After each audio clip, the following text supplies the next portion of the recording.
Assemble the army!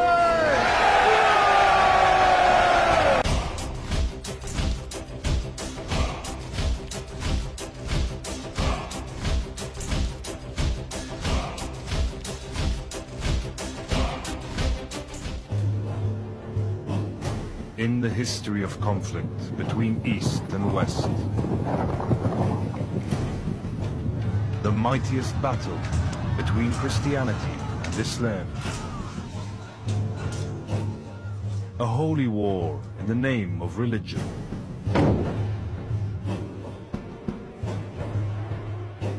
For the first time, the story of the Crusades from an Arab perspective.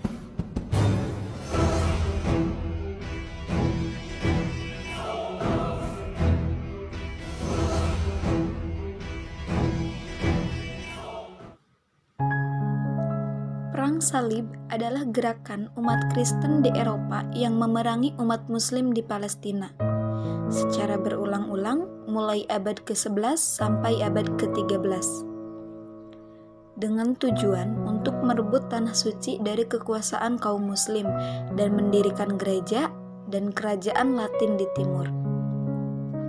Dinamakan Perang Salib karena setiap orang Eropa yang ikut bertempur dalam peperangan memakai tanda salib pada bahu, lencana, dan panji-panji mereka. Istilah ini juga digunakan untuk ekspedisi-ekspedisi kecil yang terjadi selama abad ke-16 di wilayah di luar benua Eropa. Biasanya terhadap kaum Pagan dan kaum non-Kristiani untuk alasan campuran antara agama, ekonomi, dan politik. Skema penomoran tradisional atas Perang Salib memasukkan 9 ekspedisi besar ke Tanah Suci selama abad ke-11 sampai dengan abad ke-13. Perang Salib lainnya yang tidak bernomor berlanjut hingga abad ke-16 dan berakhir ketika iklim politik dan agama di Eropa berubah secara signifikan selama masa Renaissance.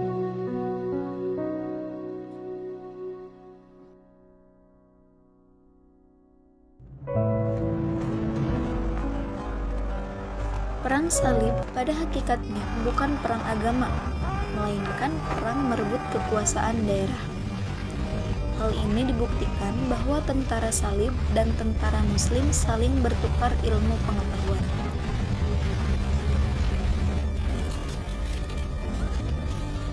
Secara singkat, pada akhir dekade abad ke-11, Islam mulai menunjukkan kelemahan, ketidakstabilan, dan perpecahan politik yang sebelumnya tidak terjadi.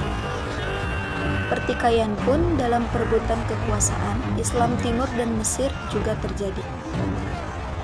Dengan semangat yang lebih berkobar, kaum Eropa Barat melawan Islam Timur Dekat yang kemudian dikenal sebagai Perang Salib.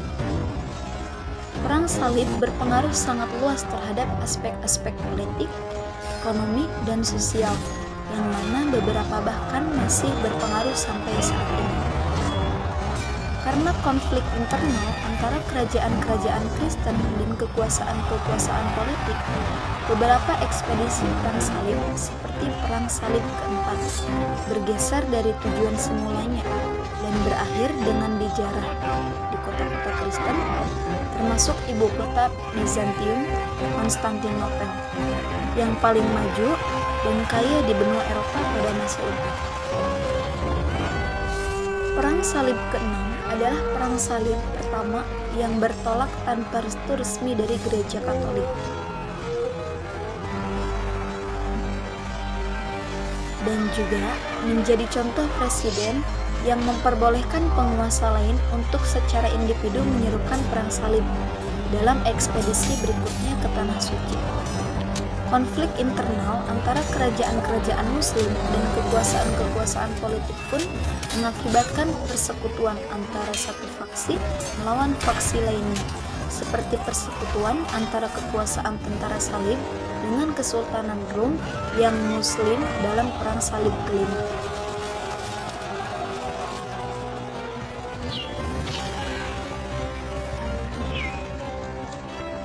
Selama abad-abad pertama kekuasaan kaum muslim, para peziarah Kristen dari Eropa mengunjungi tempat suci agama mereka di Yerusalem dan Tanah Suci. Di sisi lain, terdengar kabar tentang gaya hidup yang luar biasa dan tingginya kemajuan peradaban dunia Islam sampai ke Eropa. Islam juga sangat menyadari ketika pertempuran itu berlangsung. Tentara salib berjumlah besar telah lebih dahulu menduduki Konstantinopel dan mereka juga menuju Suriah melalui Anatolia. Di Anatolia, pasukan salib diganggu oleh bangsa Turki yang dilakukan oleh Kiliz Arslan. Ia menuju terowongan.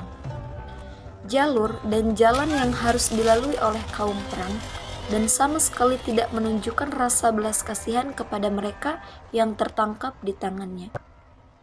Pasukan Turki juga membakar armada-armada tentara salib dan menghadang jalur-jalur perairan. Armada-armada kaum perang muncul di pelabuhan Konstantinopel dengan membawa 300.000 pasukan.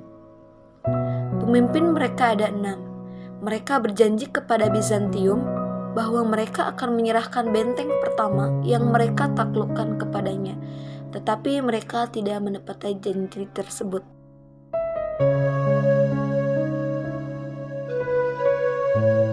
Sebelum terjadinya perang besar di antara dua umat tersebut, pertama kali bangsa Eropa yang mayoritas beragama Kristen dan Islam di timur bertemu. Pertemuan itu terjadi akibat kebijakan-kebijakan ekspansi negara Muslim baru yang terbentuk setelah wafatnya Nabi Muhammad. 1 abad kemudian, orang-orang Islam menyeberangi barisan pegunungan di antara Prancis dan Spanyol, kemudian menaklukkan wilayah-wilayah yang membentang dari India Utara hingga Prancis Selatan. 200 tahun berikutnya, kekuasaan Islam secara meluas hingga bisa membentuk kesejahteraan dari tahun 750 dan seterusnya yang di bawah pemerintah dinasti Abbasiyah. Namun pada abad ke-10 dan ke-11, perpecahan mulai terjadi di tubuh dinasti Abbasiyah di Baghdad terus berlangsung. Kondisi tersebut memicu timbulnya Renaissance Kristen di Spanyol dan bangsa Eropa di Mediterania Timur. Jalur-jalur perdagangan diikuti dengan keberhasilan di bidang kelautan. Berhadapan dengan kaum Muslim, bangsa Norman tersebut, Sisilia, dari tangan kaum Muslim dan kaum Kristen. Kemudian tangan kaum Muslim dan tangan kaum Kristen di utara Spanyol tersebut merebut kembali Toledo dan tidak tertahankan dari bergerak ke selatan, tetangga dekat dunia Islam. Bizantium berhasil menaklukkan penyerbuan ke utara Suriah pada akhir abad ke-10 dan dalam waktu yang tidak lama menguasai kota-kota di negeri itu.